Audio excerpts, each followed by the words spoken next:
कार्यपत्रक 86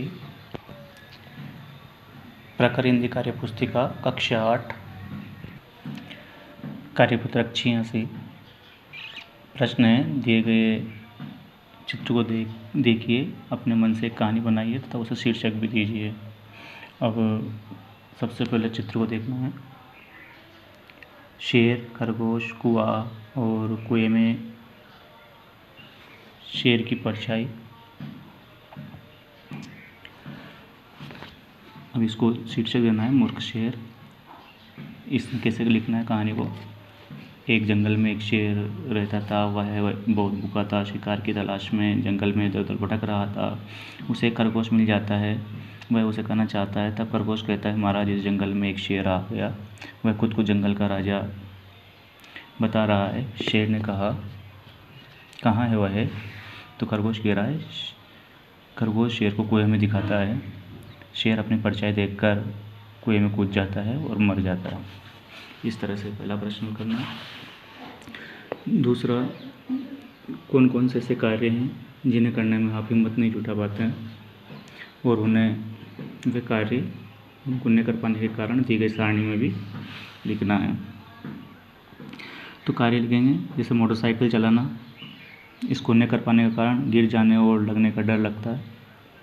दूसरा कार्य, अंग्रेजी ढंग से न पढ़ पाना, तो बच्चे कारण बता सकते हैं, मेरी अंग्रेजी प्रारंभ से बहुत कमज़ोर है। बाजार जाना, अकेले में जाने में डर लगता है। बिजली का काम करना, करंट लगने का डर लगता है। पशुओं को चारा डालना, मारने का डर लगता है। रात में घर के बाहर जाना, अंधेरे में निकलने का डर लगता है। इस तरह से ये कार्यपत्रक 86 कॉल करेंगे। अब कार्यपत्रक 87, इसमें देख सकते हैं, गद्यांश को पढ़कर अपनी समझ के आधार पर प्रश्नों का उत्तर देना है। तो यहाँ अगर आप तनाव में हैं या फिर आपको किसी तरह की घबराहट या बेचैनी हो रही है तो जल्दी ही घर के किसी सदस्य को, एक करीबी मित्र को बताएं। अगर आपको लगता है कि आपकी बात कोई नहीं सुनेगा तो किसी हेल्पलाइन पर फ़ोन करें या आपका मार्गदर्शन करेंगे। परीक्षा के दिनों में बच्चों के लिए विशेष हेल्पलाइन शुरू की जाती है। इसकी जानकारी सभी अखबारों में मिल जाती है। इसका पहला प्रश्न है, यदि हम तनाव या घबराहट में होते हैं तो हमें क्या करना चाहिए? ये बात अपने परिजन या करीबी मित्र को बता देनी चाहिए, जैसे कि इसमें गद्यांश में दी गई है। दूसरा है, यदि हमारी बात कोई नहीं सुन रहा है तो हमें क्या करना चाहिए?